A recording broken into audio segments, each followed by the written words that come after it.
ബന്ധങ്ങളിൽ നമ്മൾ കൊടുക്കുന്ന ഒരു ഇടമുണ്ട് അല്ലേ? എത്ര ദൂരമാണ് നമുക്ക് ആ സ്പേസ് എടുക്കാൻ പറ്റുന്നത്? അതിൽ റിയലിസ്റ്റിക് ആയിട്ട് ആൾക്കാരെ മനസ്സിലാക്കുന്നുള്ളതാണ്. അത് ബന്ധങ്ങളിലായാലും വീടിനുള്ളിൽ മാത്രമല്ല, കൂട്ടുകാരുടെ ഇടയിലായിട്ടുണ്ടാവും, നമ്മൾ ജോലി സ്ഥലത്തായിരിക്കാം, എല്ലായിടത്തും ഉണ്ടാവും. ഈ അയാളുടെ ലിമിറ്റേഷൻസ് എന്താണെന്ന് മനസ്സിലാക്കുക, അയാളുടെ വ്യക്തിത്വം എന്താണെന്ന് മനസ്സിലാക്കുക, അയാളുടെ ഇൻഡിവിജ്വാലിറ്റി നമ്മൾ അംഗീകരിച്ച് കൊടുത്തുകൊണ്ട് തന്നെ വേണം നമ്മളെ ബന്ധങ്ങൾ മുന്നോട്ട് കൊണ്ടുപോകാൻ. അപ്പോൾ വീടിനകത്തുള്ള ഹൈറാർക്കിയൊക്കെ വലിയ പ്രശ്നമായിരിക്കും. അത് അവിടെ ഈ ചില മെയിൽ ഷോവലിസ്റ്റ് വീടുകളാണെന്ന് വിചാരിക്കുക അല്ലേ? അവിടെ ആണുങ്ങൾ മാത്രമാണ് കാര്യങ്ങൾ കൈകാര്യം ചെയ്യുന്നതെങ്കിൽ പണിപാളി.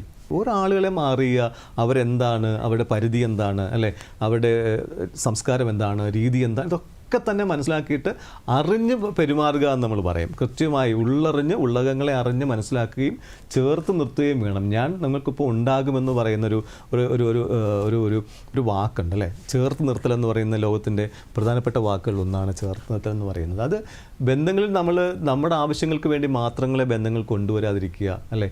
അവരുടെ വ്യക്തിത്വത്തെ അംഗീകരിച്ചു കൊടുത്തു നോക്കൂ, അവരുടെ ഇഷ്ടങ്ങളെയും സ്നേഹങ്ങളെയും നമ്മൾ അംഗീകരിച്ചു കൊടുത്തു നോക്കൂ. അവിടെ നമുക്കൊരു ഇടം നമുക്ക് ഉണ്ടാവും. അവനവൻ്റെ ഇടം അല്ലേ, അത് നമ്മൾ തന്നെ കണ്ടെത്തേണ്ടതാണ്.